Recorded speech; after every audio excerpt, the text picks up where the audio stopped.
Earlier this month, the theater program here at Cedar Park participated in their annual UIL One-Act play competition. They performed a show called The Children's Hour, a play centered around a student spreading lies about their school's teachers, leading towards many consequences. Let's throw it over to birthday boy Anthony Luparello with more. Thanks, Katie. After a successful district performance with their comedy-oriented play Sweet Surrender last spring, Thespian Troupe 6289 returned to the stage to compete in this year's UIL One-Act play competition with their production, The Children's Hour.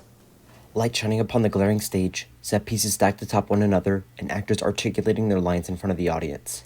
These are some of the many aspects that theater put into their production of The Children's Hour, a drama by Lillian Hellman that stars Claire Poulter and Brielle Swift as two school teachers named Karen Wright and Martha Doby that work at a private boarding school that, when falsely rumored to be dating one another, results in a lot of emotional turmoil for the two. I knew I wanted Martha from the moment I read it because she has a story that, because the main theme of the play is that, lying isn't good. It can ruin things that are beautiful and all that stuff.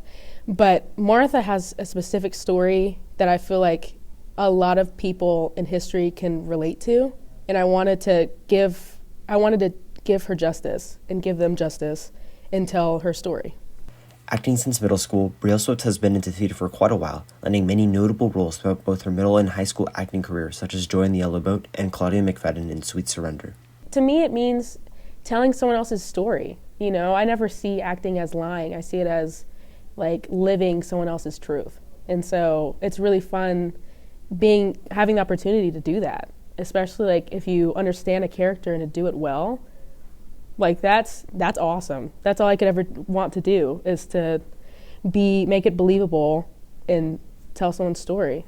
However, around a week before their first public performance, guidelines within the publishing company of The Children's Hour had forced the thespians to cut out the first 2 acts of the show, causing a number of characters to be removed from the show, thereby making some roles much more crucial to the plot. This is what happened to senior Ben McDaniel's character, Dr. Joseph Carden. We go on a retreat every year, the weekend before competition, to run the show and kind of do some team building. And normally it's about like finalizing it and getting it really fine-tuned and perfect. But this year we spent a lot of time just doing the basics, just because we had to relearn everything. And so it was really rough at first. I think we were all discouraged in the very beginning, but it got a lot better, and we took a lot of time off. It's a lot of veterans who've done this before, and so if this were to happen any year, this is the year for it, and we'll bounce back, and it's going to be good. The cast and crew of The Children's Hour performed in the Zone competition on March 2nd at Ross High School and placed 4th, with Brielle Swift receiving an award for Best Performer and Ben McDaniel for All-Star Cast. There is an element of luck there with the judges, just what they're looking for, what their personal opinions are, and so you can't obviously you should respect the results, and they're not choosing these things randomly, but there is an element of luck, and you can't read too much into their decision and base your value off of what someone else thinks of you. This play is really special to me, not just because of the character I got, but because of the cast and how most of it is seniors that started everything for me. And I'm very lucky and honored to act with these people. Make sure to go out and congratulate the cast and crew of The Children's Hour for going out and putting on quite the show. Thanks, Anthony.